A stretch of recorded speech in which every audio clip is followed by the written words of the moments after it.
When the Second World War erupted, humanity was at the brink of collapse. Now, years after its conclusion, how far have we gone? This week on Everyday History, we'll look into one of the events that redirected the course of the country, the Battle of Leyte Gulf.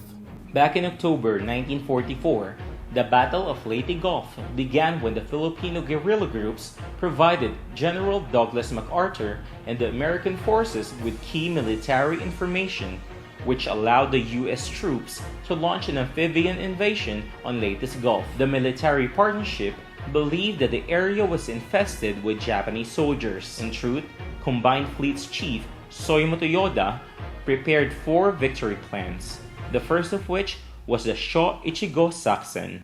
This was a plan to decoy the U.S. Third Fleet north, away from the San Bernardino Strait, while converging 3 forces on Leyte Gulf to attack the landing.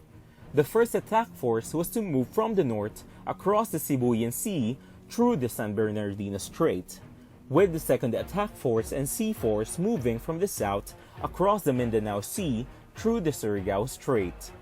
The Americans bit the decoy and bombed the shores of the island. As the Gulf was set in blazes, the assault was suddenly stopped. Contrary to popular belief that the Americans stopped the assault out of their own volition, after learning on their own that the place was not occupied by Nihongo hordes, the day was actually saved thanks to 3 Filipinos. Realizing that the U.S. forces were firing their ammunition at the wrong target, 3 Boy Scouts by the name of Valeriano Abelo, Antero Zuniga, and Vicente Tristan sent a message to the U.S. Navy via semaphore signaling. Quote, "Don't bomb the beaches. There are civilians. If possible, let me direct the shelling." Unquote. The message was received and the strike was immediately stopped. Tolyosa Leyte was saved from the destructive bombing because of the valiant act.